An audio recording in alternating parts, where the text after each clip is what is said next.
Imagine standing in the center of Times Square, or the heart of Piccadilly Circus, or a bustling station in Tokyo at rush hour. Thousands of people are passing by. Their shoulders brush against yours. Their breath is shared in the cold morning air, and the ground beneath your feet vibrates with the collective weight of 1,000 lives. Yet, in this ocean of humanity, there is a silence louder than the city's roar. It is a profound, digital silence. It is the silence of 4 billion people looking down at a 5-inch piece of glowing glass, oblivious to the miracles walking right beside them. We have entered a strange new era in the human story, an era where physical proximity no longer guarantees human presence. We are together alone. Look around you in any coffee shop, any airport lounge, or even your own living room. Every glowing screen you see acts as a brick in an invisible wall we've built around our souls. We call this progress. We call it being connected to the global village. But in reality, we are becoming ghosts in a digital machine. We have traded the messy, unpredictable beauty of real-life interaction for the sanitized, filtered safety of an app. We talk to avatars, we argue with algorithms, and we fall in love with pixels, while the person sitting across from us at the dinner table becomes a stranger.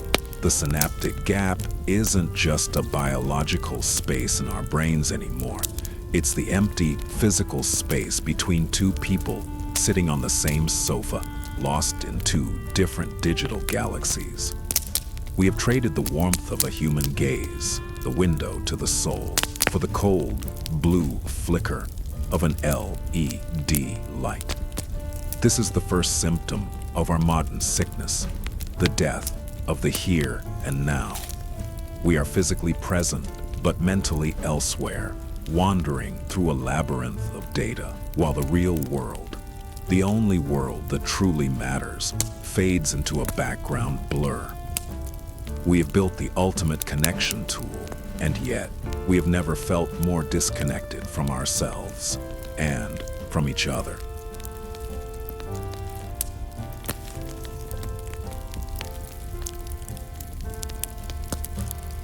Inside your skull lies a biological masterpiece, the human brain.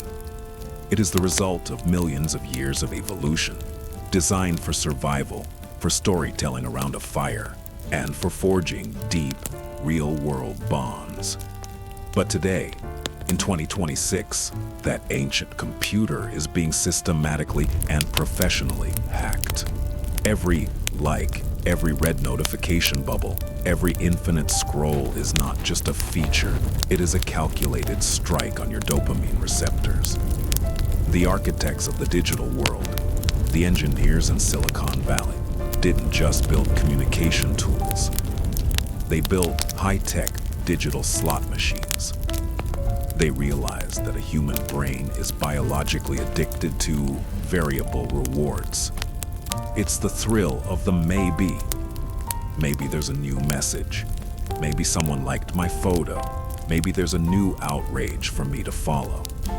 This constant state of high alert maybe is exhausting our nervous systems. We are living in a dopamine desert, constantly chasing the next drop of digital water that never actually quenches our thirst. But here's the darker secret. Dopamine is the chemical of seeking, not satisfaction. It drives the hunt, but it never provides the peace of the kill. Real synaptic connection, the kind that comes from a deep but eye-to-eye conversation, a warm embrace, or a shared moment of comfortable silence, releases oxytocin and serotonin. These are the chemicals of peace, trust, and belonging. They make you feel whole. Digital connection, however, only gives us dopamine, the chemical of more, the chemical of again, but never the chemical of enough. We are overstimulated but undernourished. We are digitally full but spiritually starving. We have mistaken the map for the territory and the notification for the affection. We are feeding our souls with high fructose digital junk food and wondering why we feel so hollow, so anxious, and so profoundly empty inside. Our biological synapses are being rewired to prefer a double tap over a handshake, and in that rewiring, we are losing our grip on what it actually means to be satisfied. We are starving for real human energy, but we keep trying to fill the void with cold, lifeless pixels.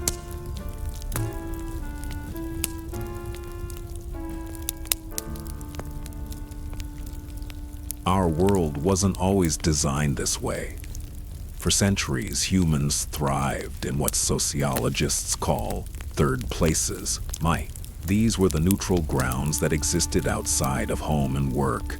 The village square, the local pub, the community park, the vibrant marketplace. These were the literal and metaphorical crossroads where accidental connections happened. You bumped into a neighbor you hadn't seen in months. You shared a joke with a stranger while waiting for your order. You participated in the messy, unscripted, beautiful theater of human life. But the architecture of 2026, it is designed for frictionless, clinical isolation. We have built a world that views human interaction as a bug to be fixed, rather than a feature to be cherished. We have self-checkout kiosks in every grocery store so we don't have to speak to a cashier. We have noise-canceling headphones so we can walk through a crowd without actually being in the crowd. We have delivery apps that ensure we never have to step into a busy market or look a cook in the eye.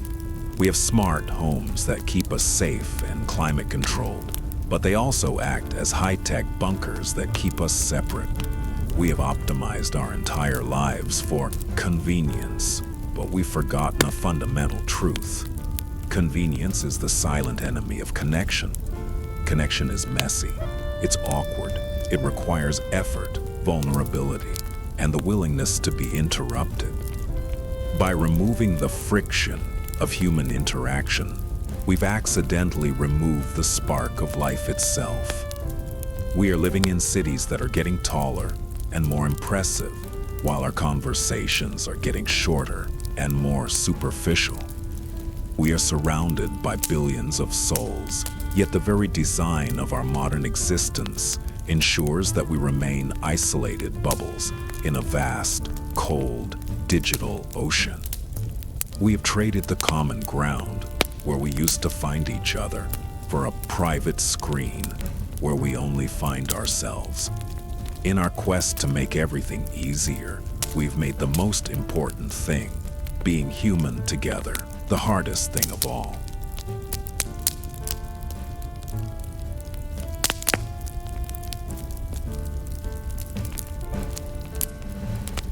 But here's the truth they don't want you to recognize. To wake up in 2026 is to realize that your attention is the most hunted, most valuable resource on this entire planet. Every app on your phone, every algorithm in the cloud is a sophisticated predator, and your focus is the prey. To be synaptic in a world of robots is no longer just a choice. It is a revolutionary act of defiance. It means choosing to look up when the entire world is looking down. It means choosing the awkward silence of a real conversation over the hollow comfort of a digital scroll. It means embracing the gap. In the world of physics, electricity cannot flow without a gap to create a spark. In the world of music, the most haunting beauty is found not in the notes, but in the silence between them. And in human life, true connection needs space. It needs the courage to be bored. It needs the strength to be still. It needs the audacity to be fully present without a digital crutch to lean on. We need to start plugging in to reality again. And that starts with the realization that your phone is a tool, not a master. This is not a call to destroy your technology or retreat to the mountains. It is a call to reclaim your sovereignty. It is a call to declare the dinner table a sacred space once again. It is a call to look a complete stranger in the eye and remember that they are a synapse in the same giant, beautiful network of life as you are. We must transition from being passive consumers of mindless content to being active, conscious creators of human moments. The spark is still there, buried under layers of digital noise and notification static, waiting for you to breathe life into it once more. Life isn't found in the infinite scroll. It is found in the deliberate pause. It's time to stop letting the algorithm write your story. It's time to pick up the pen and start living a life that is truly, deeply synaptic.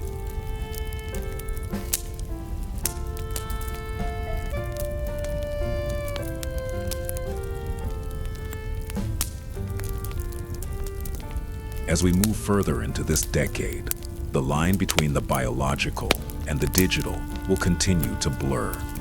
Artificial intelligence will write our emails, algorithms will curate our soundtracks, and virtual realities will try to simulate our very dreams.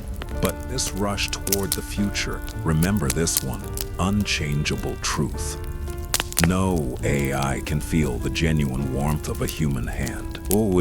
No algorithm can understand the crushing weight of a tear or the transcendent joy of a child's first laugh. No virtual reality, no matter how high the resolution, can ever replace the raw, unfiltered electricity of a shared silence in a quiet room. You are a biological miracle. You are a breathtaking network of 100 billion neurons, each one reaching out through the darkness, searching for a connection, firing sparks of life that no machine can replicate. Don't let your wires get crossed by the static of the internet. Don't let your spark be dimmed by the shadows of a screen. This channel, this community, this synaptic journey, it isn't just about watching videos. It's about finding the why again. It's about the headphones being on to drown out the noise, but the heart being wide open to catch the signal. It's about choosing a life where we value the spark over the screen and the person over the profile. So as this video ends, I have one final simple challenge for you. Don't just click the next video in your feed. Don't let the algorithm choose your next thought. Instead, put the phone down. Walk to a window or step outside. Look at the world for 5 minutes, just 5 minutes. Notice the way the light hits the trees. Listen to the rhythm of the city or the stillness of the air. Feel the breath in your lungs. Feel the spark, because you aren't just a user in a database. You aren't a data point to be sold. You are a connection in the grand tapestry of the universe. Stay synaptic, stay real. I'll see you in the next spark.